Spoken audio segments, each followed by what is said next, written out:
নমস্কার। ২০২২ স্টেট পাসের জন্য খুবই গুরুত্বপূর্ণ খবর এবং অন্যান্য যে সকল চাকরি প্রার্থী আছেন তাদের জন্য গুরুত্বপূর্ণ খবর যে ওবিসি মামলা আজকে মহামান্য সুপ্রিম কোর্টে কিন্তু শুনানি ছিল ওবিসি মামলার। দেখতে পাচ্ছেন ৩৪০/16/2025 আজকে কিন্তু শুনানি ছিল এবং আজকে শুনানি সম্পন্ন হয়েওছে, যেটা শোনা যাচ্ছে, যেটা খবর পাওয়া গেছে।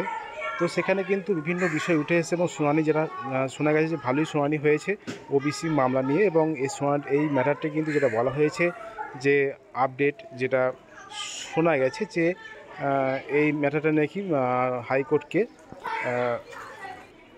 তো আজকে যে শুনানিটি হয়েছে 28শে জুলাই অনারেবল চিফ জাস্টিসের বেঞ্চে। তো যেটা শোনা গেছে যে হাইকোর্টে স্পেশাল বেঞ্চ তৈরি করেছে এই শুনানিটা 6 থেকে 8 সপ্তাহের মধ্যে নাকি শেষ করতে হবে। তো দেখা যাক, এখনও সঠিক খবরটা বিস্তারিত এখনও জানা যায়নি ওবিসি মামলা নিয়ে। এবং আজকে কিন্তু শুনানি নিষ্পত্তি হয়নি, মানে ওবিসি মামলাটার নিষ্পত্তি কিন্তু আজকে হয়নি। তো দেখতে পাচ্ছেন সিরিয়াল নম্বর 13-তে ছিল অনারেবল চিফ জাস্টিসের বেঞ্চে এই ওবিসি শুনানিটা।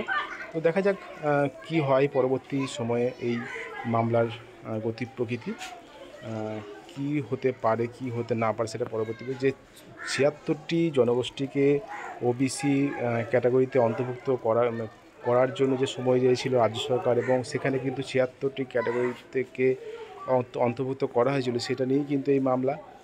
যে তারা সেই 76টি জনগোষ্ঠীকে তারা ওবিসিতে অন্তর্ভুক্ত করতে পারে কিনা রাজ্য সরকার, সেটা নিয়ে কিন্তু মামলাটা হয়েছিল।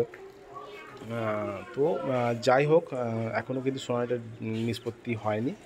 তো দেখা যাক কি হয় পরবর্তী সময়ে এই ওবিসি মামলার গতি প্রকৃতি কোন দিকে যায়।